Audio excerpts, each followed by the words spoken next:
This channel does not promote any violent, harmful, or illegal activities. All content provided by this channel is meant for an educational purpose only. SIR আবহে আবারও বাংলাদেশের হদিশ, যেটা জানতে পারা যাচ্ছে ভারত আর বাংলাদেশ অনুপ্রবেশকারীর হাতে রয়েছে এই দুই দেশেরই ভোটার কার্ড। হ্যাঁ, দুই দেশের ভোটার কার্ড তার কাছে রয়েছে। 2019 থেকে এদেশে ভোটও দিচ্ছেন বাংলাদেশি। এই মুহূর্তে বড় খবর যে বাংলাদেশের হদিশ পাওয়া গিয়েছে, তার কাছে ভারত আর বাংলাদেশ দুই দেশের ভোটার কার্ড রয়েছে। এখানে শেষ নয়, 2019 থেকে এদেশে ভোট দিয়েছেন এই বাংলাদেশি।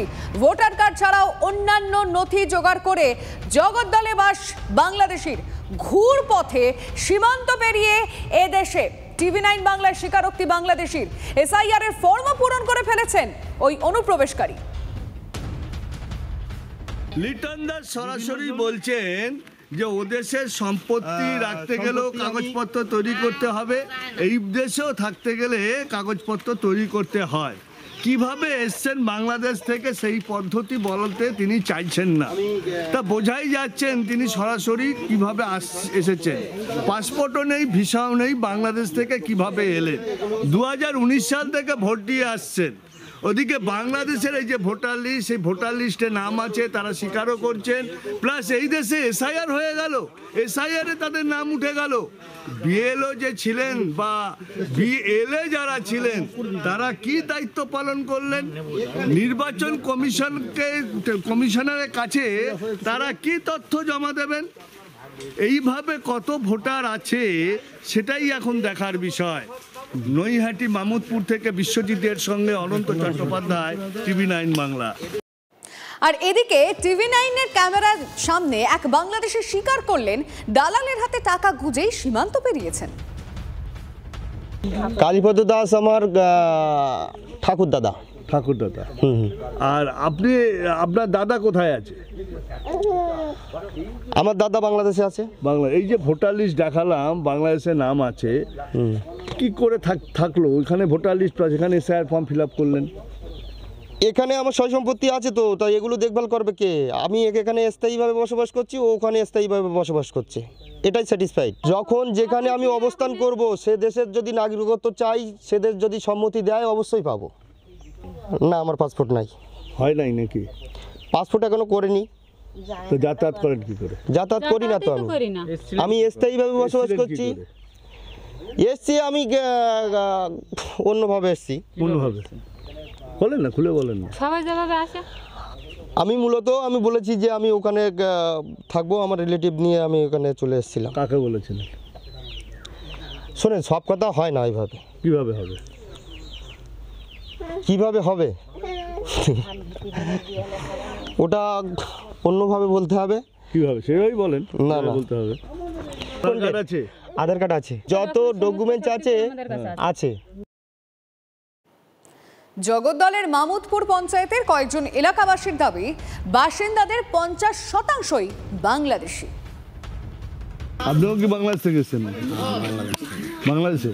বাংলাদেশে কোথা থেকে, কত সাল থেকে এসেছেন? 2000 সালে পরে। কিভাবে এসেছেন?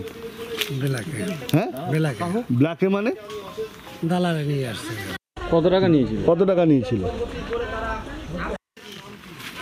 টাকা বেশি নেই। কজন এসেছিল? আমরা ছিলাম তখন 6 জন। এসআইআর ফর্ম ফিল আপ করেছেন?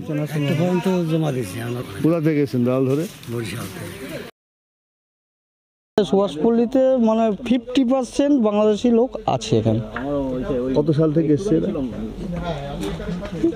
2002 এর পরে এরকম পাবেন অনেকেই। 2002 এর পরে যদি এসআইআর 2002 টার্গেট হয়, 2002 এর পরে অনেকেই পাবে। অনুপ্রবেশকারীদের অস্তিত্ব সামনে আসতেই তৃণমূল ও বিজেপির মধ্যে শুরু হয়েছে রাজনৈতিক চর্চা। যারা সদ্য বিহারে গিয়ে ভোটটা দিয়ে এসছে তারা আবার বাংলায় ভোট হবে, বাংলাতেও ভোট দেবে। তা এই জায়গা থেকে আমি এইটা বলতে পারি, সেটা তো আপনি দুটো একটা লোকের কথা বলছেন, কিন্তু এই বিষয়টা তো বাংলার বুকে তো হাজারো আছে। লিটন দাসের মতন যদি তারা যদি ঘুরপথে মানে যেটা অবৈধ সেইভাবে যদি তারা অনুপ্রবেশকারী হয়, তাহলে সেইভাবে ভারত সরকার দেখবে বিষয়টা। এটা তো আমাদের দেখার বিষয় না। ইলেকশন কমিশনার ভোটার কার্ড কিভাবে হয়েছে তারা জানে, ইলেকশন কমিশনারের লোক জানে, আধার কার্ড যে সিস্টেম আছে সেই সিস্টেমে হয়েছে তারা জানে। এইসব বাংলাদেশ থেকে আসার লোকই তো আজকে দিনে পুরোপুরি ভারতবর্ষকে ডেমোক্রেসিকে শেষ করছে।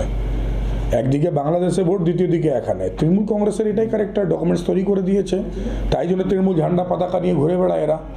বাংলাদেশেও থাকবে আর এখানেও থাকবে, আর এখানে এসে তৃণমূল কংগ্রেস করবে, ঝান্ডা ধরবে, আর দুই জায়গায় বলবে সম্পত্তি রাখার জন্য আমি নিজের নামটা করছি। তো এইরকম চক্রান্ত তো তৃণমূল করে আছে, তার জন্য তো দিদিমণি লড়াই করছেন। আবারও এসে গেল টিভি9 বাংলা ঘরের বায়োস্কোপ অ্যাওয়ার্ড। সেরা বাছাইয়ে শামিল আপনিও।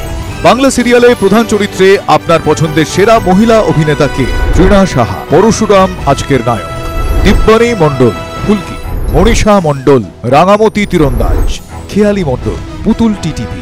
tv9bangla.com/ঘরের বায়োস্কোপ সাইটে গিয়ে ভোট দিন প্রধান চরিত্রে আপনার পছন্দের সেরা মহিলা অভিনেতাকে। টিভি9 বাংলা ঘরের বায়োস্কোপ অ্যাওয়ার্ডস আসছে টিভি9 বাংলায়।